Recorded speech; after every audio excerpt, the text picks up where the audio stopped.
जय हिंद साथियों, आप लोग का स्वागत है आपके अपने चैनल सिलेक्शन पूरी पर। मैं संजय कुमार आप लोग का स्वागत करता हूं आज की अपनी इस नई क्लास में, जो कि जीके जीएस से संबंधित है। आज हम इस क्लास के माध्यम से जीके जीएस से संबंधित मॉक टेस्ट लेंगे, जो कि यह रेलवे ग्रुप डी और एनटीपीसी से संबंधित है और यूपी कांस्टेबल लेखपाल वाले भी दे सकते हैं। लेकिन इसमें साइंस के क्वेश्चन ज़्यादा है, क्योंकि एनटीपीसी और ग्रुप डी में जो है साइंस के क्वेश्चन अधिक है, तो इसलिए यह जो बेस है यह ग्रुप डी और एनटीपीसी से संबंधित है। तो आइए शुरू करते हैं मॉक टेस्ट को। अगर आज की क्लास आपको लोग को अच्छी लगे तो लाइक करें, और जिस भी साथी ने अभी तक इस चैनल को सब्सक्राइब नहीं किया है तो चैनल को सब्सक्राइब करें तथा अपने मित्रों को भी शेयर करें। तो आइए शुरू करते हैं। सबसे पहला क्वेश्चन है कि हाइड्रोजन के द्रव्यमान का ऑक्सीजन के द्रव्यमान का अनुपात हमेशा होता है। तो इसके आगे आप लोग को आंसर देना है कि इसमें कौन सा सही है। क्वेश्चन है हाइड्रोजन के द्रव्यमान का ऑक्सीजन के द्रव्यमान का अनुपात हमेशा होता है। विकल्प ए है 2:1, विकल्प बी है 8:1, विकल्प सी है 1:2, जबकि विकल्प डी है 1:8। यह क्वेश्चन जो है अभी इसके पहले जो 2018 में जो पेपर हुआ था आरआरबी ग्रुप डी का, उसमें यह क्वेश्चन पूछा था। तो आप लोग बताइए इसमें कौन सा सही है। सेम ऐसे ही क्वेश्चन था कि हाइड्रोजन के द्रव्यमान का ऑक्सीजन के द्रव्यमान का अनुपात हमेशा होता है। तो क्या होता है, इसका जो सही आंसर है वह है डी, 1:8 होता है। तो हाइड्रोजन के द्रव्यमान का ऑक्सीजन के द्रव्यमान का अनुपात हमेशा जो होता है वह होता है 1:8। अगला क्वेश्चन है क्वेश्चन नंबर 2, ट्रैफिक को नियंत्रित करने के लिए रोबोट का उपयोग करने वाला भारत का पहला शहर कौन सा है। तो आप लोग बताइए कि इसमें से कौन सा सही होगा कि ट्रैफिक को नियंत्रित करने के लिए रोबोट का उपयोग करने वाला भारत का पहला शहर कौन सा है। तो आप लोग को बताना है, पहला जो विकल्प ए है वह है कोची, विकल्प बी है जयपुर, विकल्प सी है वाराणसी, जबकि विकल्प डी है इंदौर। तो आप लोग बताइए इसमें से कौन सा सही है। कोची सही है कि जयपुर सही है कि वाराणसी सही है कि इंदौर सही है। तो इसका जो सही आंसर है वह है डी, इंदौर, जो कि मध्य प्रदेश में पड़ता है। यह जो इंदौर है यह पूरे भारत का सबसे स्वच्छ शहर है इंदौर। तो ट्रैफिक को नियंत्रित करने के लिए रोबोट का उपयोग करने वाला भारत का जो पहला शहर है वह है इंदौर, जो कि पूरे भारत का सबसे स्वच्छ शहर भी है।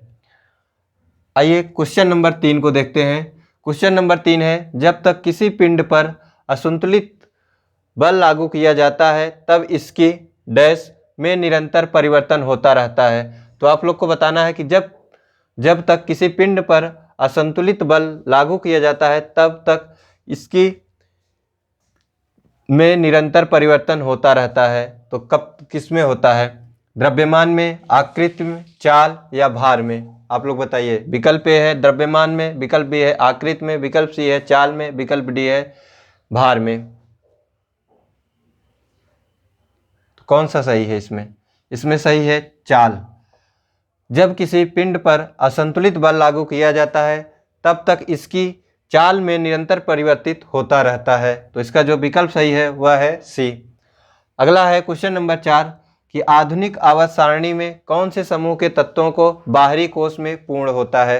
तो आप लोग को बताना है कि आधुनिक आवर्त सारणी के में कौन से समूह के तत्वों को बाहरी कोष पूर्ण होता है। विकल्प ए है 16वें, विकल्प बी है 18वें, विकल्प सी है 17वें, विकल्प डी है 15वें।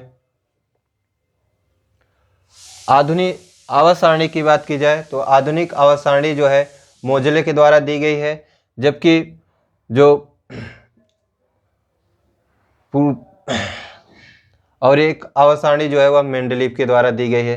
तो एक है मेंडलीव की आवर्त सारणी और जो आधुनिक आवर्त सारणी है वह मोजले के द्वारा दी गई है।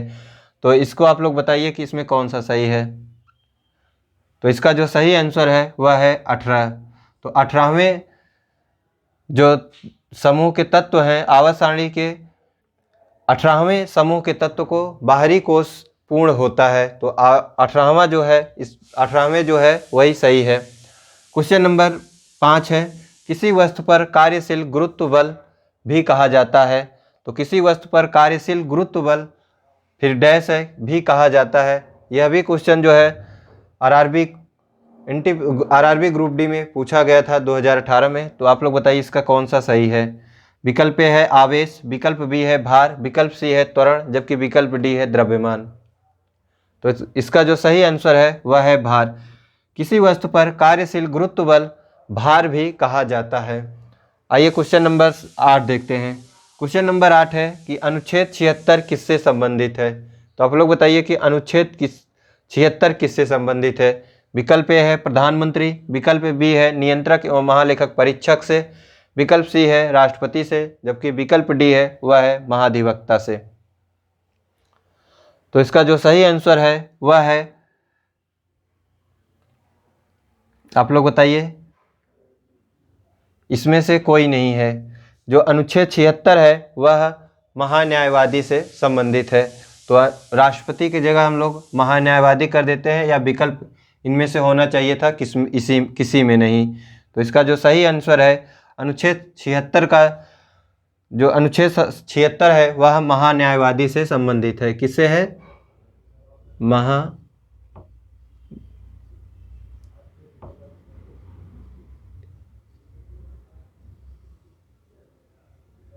तो अनुच्छेद 76 जो है वह महान्यायवादी से संबंधित है। प्रधानमंत्री की बात की जाए तो प्रधानमंत्री 74 और 75 में दिया गया है। नियंत्रक एवं महालेखक परीक्षक की बात की जाए तो अनुच्छेद 148 में दिया गया है। राष्ट्रपति की बात की जाए कि किसमें है, तो अनुच्छेद 52 में है कि भारत का एक राष्ट्रपति होगा। अनुच्छेद 53, 54, 55, 56, 57, 58, 59, 60 या 61 तक बात कह सकते हैं कि राष्ट्रपति से संबंधित है। इसके और आगे भी है जो राष्ट्रपति से संबंधित है। महाधिवक्ता की बात की जाए तो अनुच्छेद 165 में जो है कहा गया है कि राज्य के लिए एक महाधिवक्ता होगा। जिस प्रकार से महान्यायवादी होता है अनुच्छेद 76 के तहत भारत का एक महान्यायवादी होता है, उसी प्रकार राज्य का एक महाधिवक्ता होता है जो कि अनुच्छेद 165 में है। आइए अगला देखते हैं। क्वेश्चन नंबर 7, लोधी वंश की स्थापना किसने की थी। तो आप लोग बताइए कि लोधी वंश की स्थापना किसने की थी। विकल्प ए है बहलोल लोधी, विकल्प बी है सिकंदर लोधी, विकल्प सी है इब्राहिम लोधी, जबकि विकल्प डी है वह है दौलत खां लोधी। तो इसका जो सही आंसर है वह है बहलोल लोधी। बहलोल लोधी सिकंदर जो है बहलोल लोधी लोधी वंश की स्थापना करता है। सिकंदर लोधी की बात की जाए तो सिकंदर लोधी वंश का सबसे महान शासक हुआ। इसने जो है आगरा में अपनी राजधानी बनाई तथा आगरा शहर की स्थापना की थी। इब्राहिम लोधी की बात की जाए तो इब्राहिम लोधी जो है पानीपत, इसी के काल में पानीपत का प्रथम युद्ध होता है और 1526 ईस्वी में यह जो है मारा जाता है पानीपत के प्रथम युद्ध में, और जो कि दिल्ली सल्तनत का यह प्रथम शासक था जो युद्ध क्षेत्र में मारा जाता है, और यह अंतिम शासक भी था लोधी वंश का। दौलत खां लोधी की बात की जाए तो दौलत खां लोधी जो है यह इब्राहिम लोधी के शासनकाल में पंजाब का सूबेदार था। इसने ही जो है बाबर को भारत में आगमन के लिए बुलाया था तथा बाबर से मिलकर इसने इनके विरुद्ध युद्ध की थी। अगला क्वेश्चन है क्वेश्चन नंबर 8, वर्तमान में सहकारिता मंत्री कौन है। तो आप लोग को बताना है कि वर्तमान में सहकारिता मंत्री कौन है। विकल्प ए है नरेंद्र मोदी, विकल्प बी है अमित शाह, विकल्प सी है राजनाथ सिंह, विकल्प डी है निर्मला सीतारमण। तो इसका जो सही आंसर है आप लोग बताइए। उसका जो सही आंसर है वह है बी अमित शाह। वर्तमान में कहे भारत के प्रथम सहकारिता मंत्री जो है वह है अमित शाह, जो कि गृह मंत्री भी हैं। यदि नरेंद्र मोदी की बात की जाए तो यह नीति आयोग के अध्यक्ष हैं। राजनाथ की बात की जाए तो रक्षा मंत्री हैं, जबकि निर्मला सीतारमण जो है यह वित्त मंत्री हैं। अगला क्वेश्चन है क्वेश्चन नंबर 9, वेद समाज की स्थापना किसने की थी। तो आप लोग बताइए कि वेद समाज की स्थापना किसने की थी। विकल्प ए है दयानंद सरस्वती, विकल्प बी है राजा राम मोहन राय, विकल्प सी है ज्योतिबा फूले, विकल्प डी है आचार्य केशव चंद्र सेन।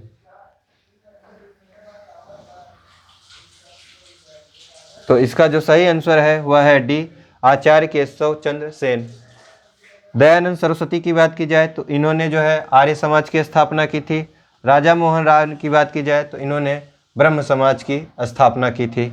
आइए अब इसके आगे क्वेश्चन नंबर 10 कि फिल्म पद्मावत में अलाउद्दीन खिलजी का किरदार किसने निभाया था। तो आप लोग बताइए कि फिल्म पद्मावत में अलाउद्दीन खिलजी का किरदार किसने निभाया था। विकल्प ए है शाहिद कपूर, विकल्प बी है रणबीर कपूर, विकल्प सी है राणा थंगुबाटी, जबकि विकल्प डी है रणवीर सिंह। तो आप लोग बताइए इसमें से कौन सा सही है। ए सही है, बी सही है, सी सही है या अर्थात डी सही है। तो इसका जो सही आंसर है वह है डी। रणवीर सिंह ने जो है अलाउद्दीन खिलजी का किरदार निभाया था फिल्म जो पद्मावत आई थी। अगला क्वेश्चन है क्वेश्चन नंबर 11।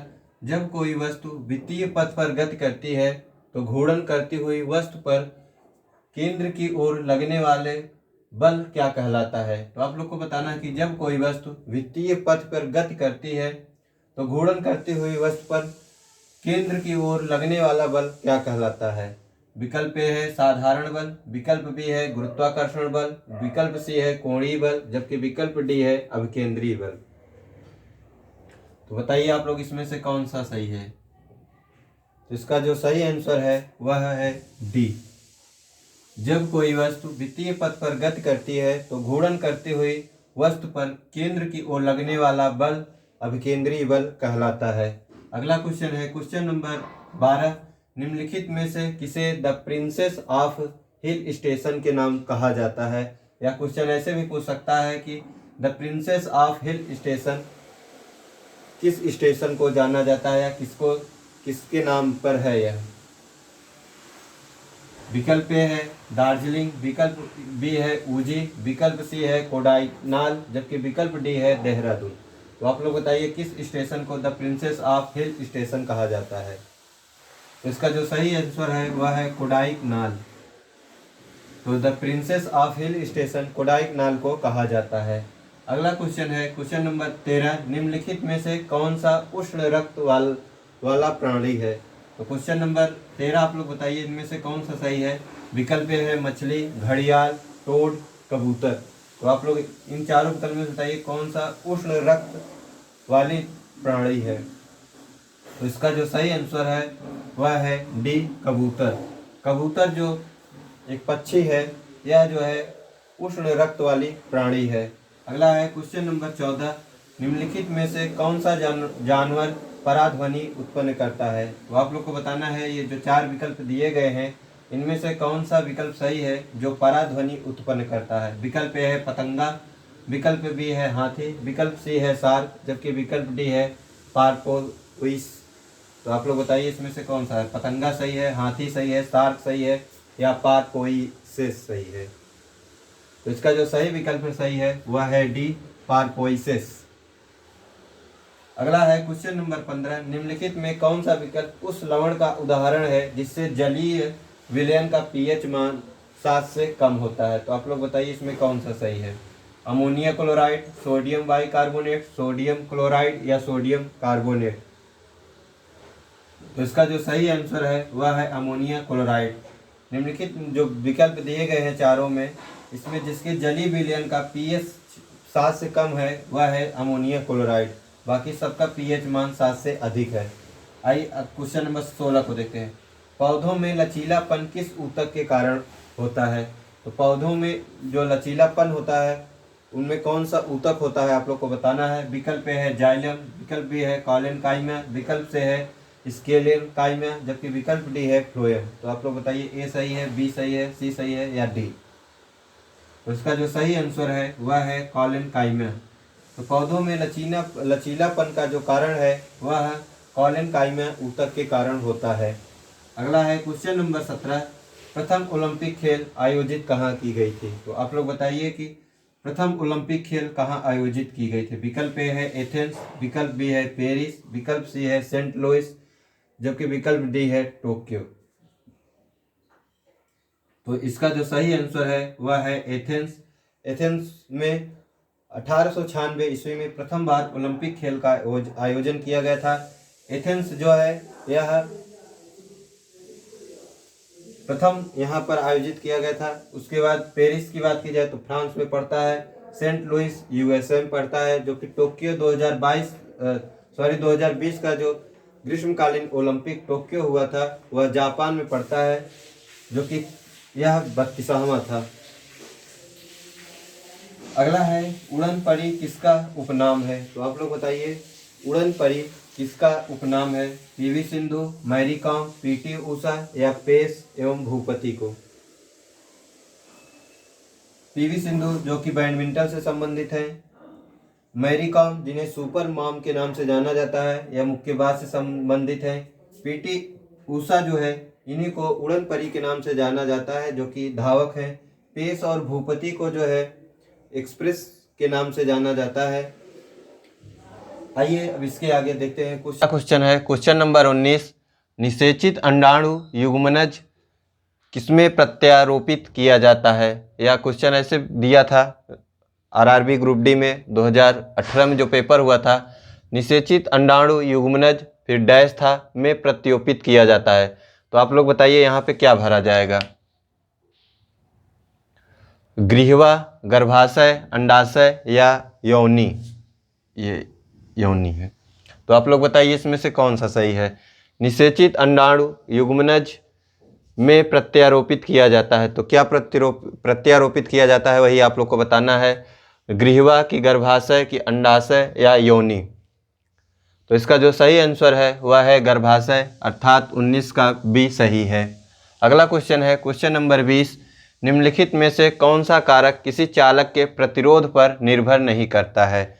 तो आप लोग बताइए कि जो 4 विकल्प दिए गए हैं इनमें से कौन सा विकल्प सही है जो किसी चालक के प्रतिरोध पर निर्भर नहीं करता है? विकल्प ए है पदार्थ, विकल्प बी है लंबाई, विकल्प सी है दबाव, जबकि विकल्प डी है अनुप्रस्थ खंड का क्षेत्रफल। तो आप लोग बताइए इसमें कौन सा सही है? पदार्थ सही है, लंबाई क्षेत्र सही है या दबाव सही है या अनुप्रस्थ खंड का क्षेत्रफल? तो इसका जो सही आंसर है वह है दबाव। तो किसी चालक के दबाव के प्रतिरोध पर निर्भर नहीं करता है दबाव। तो दबाव जो है किसी चालक के प्रतिरोध पर निर्भर नहीं करता है। तो 20 का कौन सा सही है? सी। 21 क्वेश्चन नंबर 21, निम्नलिखित में से किस अभिक्रिया में ऑक्सीजन हवा में मुक्त होती है? तो आप लोग को बताना है कि जो 4 विकल्प दिए गए हैं इनमें से किस अभिक्रिया में ऑक्सीजन हवा में मुक्त होती है? विकल्प ए है वाष्पोत्सर्जन, विकल्प बी है प्रकाश संश्लेषण, विकल्प सी है श्वसन, विकल्प बी है मल त्याग। तो आप लोग बताइए इसमें कौन सा सही है? तो इसका जो सही आंसर है 21 का वह है बी प्रकाश संश्लेषण। तो प्रकाश संश्लेषण अभिक्रिया में ऑक्सीजन हवा में मुक्त होती है। अगला है क्वेश्चन नंबर 22, धातु ऑक्साइड और हाइड्रोजन का निर्माण करने के लिए निम्नलिखित में से कौन सी धातु वाष्प के साथ अभिक्रिया करती है? ये जितने क्वेश्चन हैं ये सब आरआरबी ग्रुप डी 2018 में पूछे गए हैं। तो आप लोग इसको एक बार देख लीजिए और इसको रट लेंगे तो हो सकता है आपको लोग के एग्जाम में भी किसी न किसी शिफ्ट में आ जाए। तो क्वेश्चन नंबर है 22, धातु ऑक्साइड और हाइड्रोजन का निर्माण करने के लिए निम्नलिखित में से कौन सी धातु वाष्प के साथ अभिक्रिया करती है? विकल्प ए है कॉपर, विकल्प बी है लेड, विकल्प सी है सिल्वर, विकल्प डी है एल्यूमिनियम। तो आप लोग बताइए कौन सा सही है इसमें? तो 22 का जो सही है वह है एल्यूमिनियम। धातु ऑक्साइड और हाइड्रोजन का निर्माण करने के लिए निम्नलिखित जो विकल्प दिए गए हैं इनमें एल्यूमिनियम धातु वाष्प के साथ अभिक्रिया करती है। अगला है क्वेश्चन नंबर 23 कि सामान्यतः विद्युत धनात्मक तत्वों की संयोजकता कितनी होती है? तो आप लोग को क्वेश्चन नंबर 23 है कि सामान्यतः विद्युत धनात्मक तत्वों की संयोजकता कितनी होती है? विकल्प ए है 4, 3, 2, विकल्प बी है 0, 1, 2, विकल्प सी है 1, 2, 3, जबकि विकल्प डी है 2, 1, 0। तो आप लोग बताइए कौन सा सही है? तो 23 का जो सही आंसर है वह है सी 1, 2, 3। तो सामान्यतः विद्युत धनात्मक तत्वों की संयोजकता जो होती है वह 1, 2, 3 होती है। अगला है क्वेश्चन नंबर 24, प्रजनन की एक विधि जिसमें पौधों के किसी भाग से नए पौधे का विकास होता है कहा जाता है। तो क्या कहा जाता है कि प्रजनन की एक विधि जिसमें पौधे के किसी भाग से नए पौधे का विकास होता है तो उसे क्या कहा जाता है? विकल्प ए है लैंगिक प्रवर्धन, विकल्प बी है विखंडन, विकल्प सी है भवन, जबकि विकल्प डी है कायिक प्रवर्धन। तो आप लोग बताइए कौन सा सही है। तो 24 का जो सही आंसर है वह है डी कायिक प्रवर्धन। तो कायिक प्रवर्धन एक ऐसी विधि है जिसमें पौधों के किसी भाग से नए पौधे का विकास होता है। क्वेश्चन नंबर 25, सिनेमा के क्षेत्र में सर्वश्रेष्ठ प्रदर्शन के लिए प्रतिवर्ष अकादमिक अवार्ड, जिसे ऑस्कर अवार्ड के नाम से जाना जाता है, का आयोजन किस देश में होता है। तो जो ऑस्कर अवार्ड है यह किस देश के द्वारा आयोजित किया जाता है, आप लोग बताइए। विकल्प ए है यूके, विकल्प बी है यूएसए, विकल्प सी है फ्रांस, विकल्प डी है कनाडा। तो आप लोग बताइए कौन सा सही है। तो इसका जो सही आंसर है वह है यूएसए। तो 25 का क्या सही है, बी। यूएसए में जो है ऑस्कर अवार्ड का आयोजन किया जाता है। अगला क्वेश्चन है क्वेश्चन नंबर 26, सप्तवर्षीय या जिसे सप्तवर्षीय युद्ध के नाम से जाना जाता है, यह किन देशों के बीच लड़ गया। विकल्प ए है इंग्लैंड और जर्मनी, विकल्प बी है जर्मनी और फ्रांस, विकल्प सी है इंग्लैंड और इटली, विकल्प डी है इंग्लैंड और फ्रांस। तो आप लोग बताइए इसमें से कौन सा सही है। सप्तवर्षीय युद्ध या जिसे सप्तवर्षीय युद्ध के नाम से भी जाना जाता है वह किसके किसके बीच लड़ा गया। विकल्प ए है इंग्लैंड और जर्मनी, विकल्प बी है जर्मनी और फ्रांस, विकल्प सी है इंग्लैंड और इटली, विकल्प डी है इंग्लैंड और फ्रांस। तो आप लोग बताइए इसमें से कौन सा सही है। तो जो इंग्लैंड और फ्रांस है इन्हीं के बीच में सप्तवर्षीय युद्ध या सप्तवर्षीय युद्ध लड़ा गया था। तो 26 का कौन सा सही है, डी। आइए अब 27वां क्वेश्चन देखते हैं इसके आगे। अब क्वेश्चन नंबर 27, पृथ्वी का द्रव्यमान कितना होता है। तो आप लोग बताइए पृथ्वी का द्रव्यमान कितना होता है। विकल्प ए है 6 × 10⁻⁻²⁻,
अगला क्वेश्चन हम लोग का है 27 नंबर कि पृथ्वी का द्रव्यमान कितना होता है। तो आप लोग बताइए कि पृथ्वी का द्रव्यमान कितना होता है। विकल्प ए है 6 × 10⁻⁻² किलोग्राम, बी है 6 × 10⁻24 kg, जबकि विकल्प सी है 6 × 10⁻23 kg, जबकि विकल्प डी जो है वह है 6 × 10⁻23 kg। तो आप लोग बताइए प्लस kg है, सॉरी। तो बताइए 6 × 10⁻23 kg या 6 × 10⁻23 kg या 6 × 10⁻24 kg या 6 × 10⁻24 kg। तो इसका जो सही आंसर है वह है बी। जो पृथ्वी का द्रव्यमान होता है वह 6 × 10⁻24 kg होता है। अगला है क्वेश्चन नंबर 28, भारतीय संसद का उच्च सदन किसे कहा जाता है। तो आप लोग बताइए कि भारतीय संसद का उच्च सदन किसे कहा जाता है। यदि भारतीय विकल्प ए की बात की जाए तो राज्यसभा, विकल्प बी है लोकसभा, विकल्प सी है उच्चतम न्यायालय, जबकि विकल्प डी जो है वह है प्रधानमंत्री का कार्यालय। तो आप लोग बताइए इसमें से कौन सा सही है। यदि भारतीय संसद की बात की जाए तो भारतीय संसद का जो अनुच्छेद है वह 79 से संबंधित है। राज्यसभा की बात की जाए तो अनुच्छेद 80 से संबंधित है, जबकि अनुच्छेद 81 से जो है लोकसभा संबंधित है। यदि उच्चतम न्यायालय की बात की जाए तो उच्चतम न्यायालय 123 और प्रधानमंत्री। तो आप लोग बताइए इसमें से कौन सा सही है। यदि उच्चतम न्यायालय की बात की जाए अनुच्छेद 124 से संबंधित है। तो इसका जो सही आंसर है वह है राज्यसभा। भारतीय संसद का उच्च सदन जो है राज्यसभा को कहा जाता है। अगला है क्वेश्चन नंबर 23, निम्नलिखित में से कौन सा ठोस, द्रव और गैस के रूप में रह सकता है? विकल्प ए है धातु, विकल्प बी है निष्क्रिय तत्व तथा विकल्प सी है उपधातु तथा विकल्प डी है अधातु। तो आप बताइए निम्नलिखित में से कौन सा वह तत्व है जो ठोस, द्रव और गैस के रूप में रह सकता है? वो धातु है, निष्क्रिय तत्व है, उपधातु है या अधातु? तो इसका जो सही आंसर है वह है डी, अधातु। अगला क्वेश्चन है question number 30, Raimona national park किस राज्य में है? तो आप लोग बताना है कि रायमोना नेशनल पार्क किस राज्य में है। विकल्प ए है बिहार, विकल्प बी है मेघालय, विकल्प सी है असम, विकल्प डी है त्रिपुरा। तो आप लोग बताइए 30 का कौन सा आंसर सही है? तो जो 30 का सही है, रायमोना जो नेशनल पार्क है वह असम में स्थित है। जो 30 का सही है वह सी सही है। अगला है क्वेश्चन नंबर 31, चंद्रयान 2 कब लॉन्च किया गया था? तो चंद्रयान 2 कब लॉन्च किया गया था आप लोग बताइए। विकल्प ए है जुलाई 2018, जुलाई 2000, विकल्प बी है जुलाई 2019, विकल्प सी है अगस्त 2019, जबकि विकल्प डी है सितंबर 2019। तो आप लोग बताइए कौन सा सही है? तो 31 का जो सही है वह है जुलाई 2019 में जो है चंद्रयान 2 को लॉन्च किया गया था। अगला है क्वेश्चन नंबर 32, सिग्मो महोत्सव 2021 कहाँ आयोजित की गई थी? तो आप लोग को बताना है कि सिग्मो महोत्सव 2021 कहाँ आयोजित की गई थी। तो बताइए आप लोग इसमें से कौन सा सही है। विकल्प ए है मेघालय, विकल्प बी है असम, विकल्प सी है गोवा, जबकि विकल्प डी है उत्तर प्रदेश। तो सिग्मो महोत्सव जो है 2021 का गोवा में आयोजित किया गया था। तो जो 32 का आंसर सही है वह सी सही है। अगला है क्वेश्चन नंबर 23, 1 किलोबाइट किसके तुल्य होता है या किसके बराबर होता है? 1 MB के, 1 GB के, या 1024 बाइट के, या 1024 बाइट के, 28 बाइट के? तो इसका जो सही आंसर है वह है सी, 1024 बाइट के। तो 1 किलोबाइट या 1 KB जो है वह 1024 बाइट के बराबर होता है। अगला है क्वेश्चन नंबर 34, बेसबॉल में खिलाड़ियों की संख्या कितनी होती है? तो आप लोग को बताना है कि बेसबॉल में खिलाड़ियों की संख्या कितनी होती है। विकल्प ए है 7, विकल्प बी है 9, विकल्प सी है 5, विकल्प डी है 11। तो इसका जो सही आंसर है वह है 9। बेसबॉल में खिलाड़ियों की संख्या जो है वह 9 होती है। अगला है क्वेश्चन नंबर 35, यूनेस्को का मुख्यालय कहाँ स्थित है? विकल्प ए है पेरिस में, विकल्प बी है जिनेवा में, विकल्प सी है रोम में, विकल्प डी है वाशिंगटन DC में। तो आप लोग बताइए कि यूनेस्को का मुख्यालय कहाँ स्थित है। तो इसका जो सही आंसर है वह है ए, पेरिस में। यूनेस्को का जो मुख्यालय है वह पेरिस में स्थित है। तो ये रही हमारी आज की क्लास, जो कि RRB ग्रुप डी और NTPC से संबंधित थी। इस क्लास के माध्यम से हमने आप लोग को 35 क्वेश्चन के बारे में बताया और आप लोगों ने इसका टेस्ट भी दिया। और अगर अभी आप लोगों ने नहीं देखा है तो इस क्लास को देखें और अपने मित्रों को भी शेयर करें। अगर आज की क्लास आप लोग को अच्छी लगी हो तो लाइक करें और चैनल को अवश्य सब्सक्राइब करें, जिससे कि जो अगली वीडियो हम अपलोड करें वो आप लोग के पास पहुंच सके। और अगर आज की क्लास आप लोग को अच्छी लगी हो तो मैं अपने मित्रों को भी शेयर करें। इसी के साथ अपनी इस क्लास को यहीं पे समाप्त करते हैं। जय हिंद, जय भारत।